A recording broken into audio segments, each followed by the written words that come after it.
Magandang araw mga kababayan, pag-usapan natin ang mainit na usapin ngayon sa Senado. Hinihimok ni na Senate Minority Leader Aquilino Coco Pimentel III at iba pang opposition senators ang buong kapulungan na itabi na ang lahat ng diversionary issues at simulan na ang impeachment trial ni Vice President Sara Duterte. Ayon kay Pimentel, kailangan ng isang all-member caucus upang linawin kung talagang magko-convene ang impeachment court sa June 11. Hindi lang basta babasahin ang articles of impeachment. Nababahala siya dahil wala raw malinaw na pangako mula sa liderato ni Senate President Francis Cheese Escudero matapos nitong ilipat ang petsa mula June 2 patungong huling session day ng 19th Congress. Giit ni Pimentel, kailangang baklasin ang mga elusive replies at ilatag ng tuwiran ang susunod na hakbang kapag naiharap na ng prosecution panel ng House of Representatives sa plenaryo ang mga artikulo.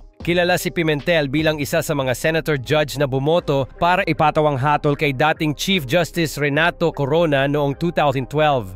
Kaya alarma siya sa posibleng plano para mahinto ang kaso lalo't lumutang noong Wednesday ang draft resolution na naglalayong ibasura ang impeachment ng walang paglilitis. Aminado si Senator Ronald Bato de la Rosa na sa opisina niya galing ang dokumentong iyon. Nakabase raw sa manifestation ni Senate Majority Leader Francis Tolentino noong June 2. Pinangangatwiranan ni Tolentino na dapat functionally dismissed ang reklamo kapag hindi natapos bago mag-June 30. Pero kontra si Pimentel at sinabing sa labor cases lang pwedeng gamitin ang prinsipyo ng functional dismissal, hindi sa constitutional impeachment. Dagdag niya, nakataya ang kredibilidad at integridad ng Senado. Kung merong sorpresa o biglaang pagbabasura, tila pagtataksil iyon sa konstitusyon. Kasama ni Pimentel si Senator Risa Hontiveros na nagbabala sa posibilidad ng constitutional crisis kapag pinagpatuloy ang pag-antala. Wala raw diskresyon ang mga senador na iwasan ang tungkulin bilang senator judges.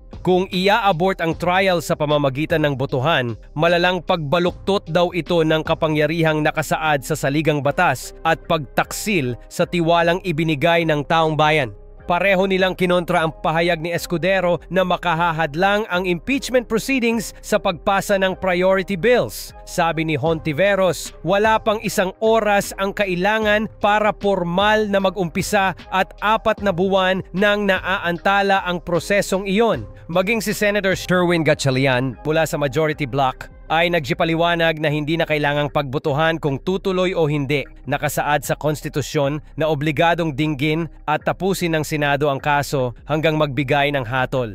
Samantala, hindi nagpaawat si dating Senate President Franklin Drilon sa pagbibigay babala sa mga dating kasamahan na huwag makipaglaro sa apoy at baka sila mismo ang mapaso kung ipipilit ang resolusyong labag sa konstitusyon. Para naman kay Pimentel, everybody must act in good faith, preserve the integrity of our institution. Tinawag niyang lumalabag sa konstitusyon ang anumang pagtatangka na hindi ituloy ang paglilitis. Ang impeachment complaint laban kay Sara Duterte ay ipinasa ng Kamara noong February 5 at iniakyat sa Senado sa parehong araw. Ang Vice-Presidente inakusahan ng culpable violation of the Constitution, bribery, graft and corruption at betrayal of public trust dahil umano sa maling paggamit ng mahigit 612 million pesos of confidential funds. At sa umano'y banta niyang ipapatay si Pangulong Marcos, First Lady Liza Araneta Marcos at Speaker Martin Romualdez. Dumulog si Duterte sa Korte Suprema kamakailan para questionin ang konstitusyonalidad ng kaso pero iginiit pa rin niyang gusto niyang harapin ang paglilitis dahil hinahanap niya ang isang bloodbath.